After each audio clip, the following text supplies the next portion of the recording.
Today I'm showing you how to make two black sesame matcha recipes. First is a black sesame matcha latte, and second is tang yuan, a traditional Chinese dessert made of mochi balls filled with sweet black sesame filling. And if you're new here, welcome to my series Matcha Mondays with Michelle. I post matcha recipes, reviews, tips, and so much more every Monday, both long and short form, so subscribe if you also love matcha. I also just dyed my hair from brown to black, so I wanted to make some black sesame recipes to celebrate. So let's start with the first one, the black sesame matcha latte. This drink features a black sesame milk with matcha on top. First, to make the black sesame milk, I added 1 tablespoon of black sesame seeds into a blender cup, and I soaked them in hot water. I added just enough so all the seeds are submerged, and the water was set to 170 degrees Fahrenheit, which is the same temperature that I'll be using to whisk my matcha. Soaking the seeds softens them for a better texture and makes them easier to digest, so I let those soak for a few minutes while I worked on my matcha. I'm using 𝑬𝑗𝑧𝑚𝑚𝑟𝑯 Hinata matcha, which is very nutty and umami. I used 3.5 grams of matcha, sifted it to remove clumps, and added 35 grams of water heated to 170 degrees Fahrenheit. And then I whisked for about a minute.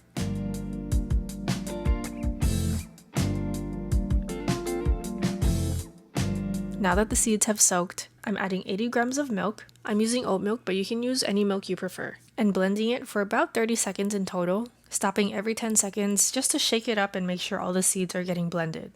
Then I filled my cup with ice, added half a tablespoon of sweetener, or about 7 grams. I'm using pure maple syrup, but feel free to use whatever you prefer. Then I poured in the sesame milk. I'd recommend straining out the seeds, that way you get a smoother texture, but this is totally up to you.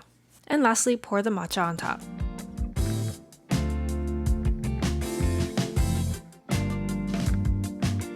And the black sesame matcha latte is complete. Both the matcha and black sesame have a nutty, earthy, and roasted flavor, so if you love those notes, you have to try this combo. Now for the tang yuan. This dessert features chewy rice balls with a sweet black sesame filling with a matcha latte base instead of the traditional sweet ginger soup. This recipe is based off of 𝑳𝑰𝑵𝑗𝑐's YouTube video, since this is my first time making tang yuan, and it's also my first time eating it actually, so I'll link hers in the description box as well. I started with the black sesame filling by adding half a cup of black sesame seeds to a blender cup with a 1/4 cup of granulated sugar. I blended these together until the seeds were a fine powder. If you have a food processor, you could also use that to get an even finer result. Then I added a 1/4 cup of melted unsalted butter and mixed it together to create the filling.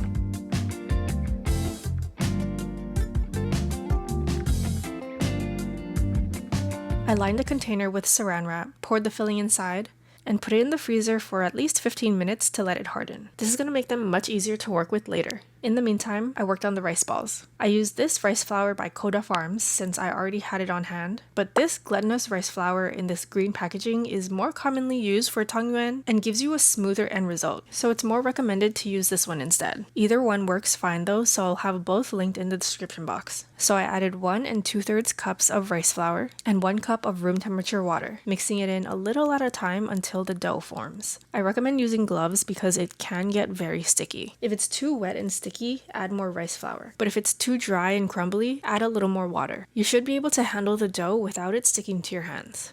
Then I dusted my cutting board with rice flour to prevent sticking and rolled out my dough. I cut it in half to make it easier to work with and divided each half into 10 pieces. So I had 20 pieces in total.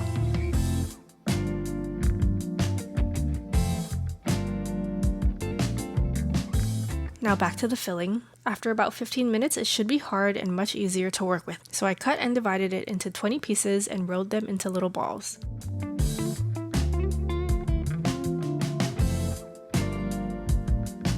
Now to combine everything, I carefully flattened out each dough piece in my palm, trying to make sure it's not too thin, placed the filling inside, and carefully covered it with the dough, pinching and smoothing out the seams, then rolling them in my hands to form a ball shape.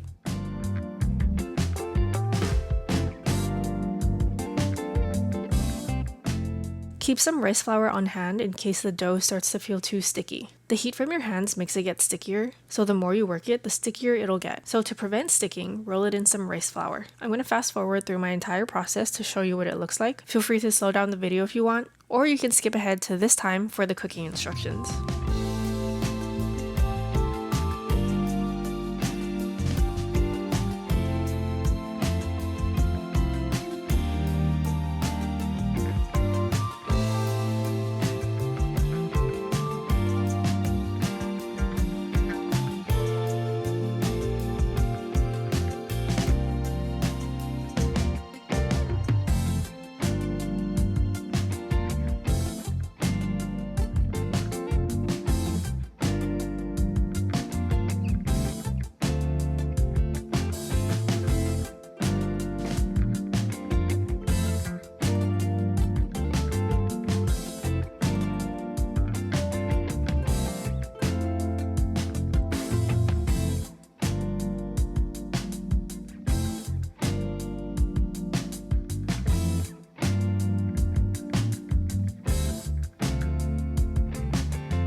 Now to cook the rice balls, I filled a pot with water, brought it to a boil, and added all the balls in. You may want to do it in batches depending on how big your pot is. I let them boil, and after a few minutes, they should float to the top, and that's how you know they're done. So once they were floating, I transferred them to a bowl of room temperature water to prevent them from sticking as they cool. They're best eaten fresh right after cooking, but if you have extras, line them up on a flat pan or plate lined with parchment paper, and put them in the freezer for a few hours until they solidify.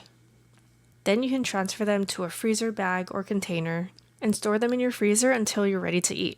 To reheat them, you can just microwave them on high power for about 20 to 30 seconds per ball, flipping them halfway, and they'll become soft and stretchy again. The amount of time may depend on the strength of your microwave though.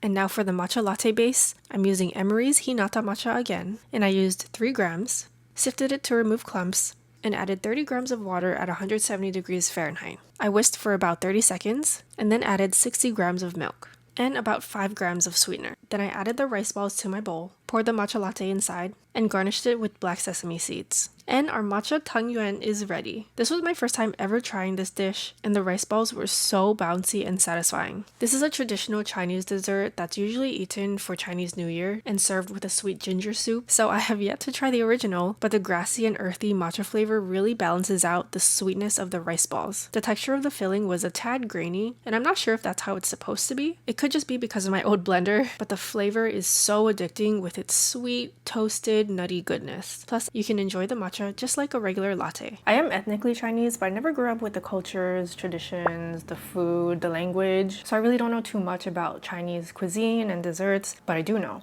that this is delicious. Let me know if you've ever tried these recipes. Make sure to subscribe for more matcha content, and I'll see you in my next video.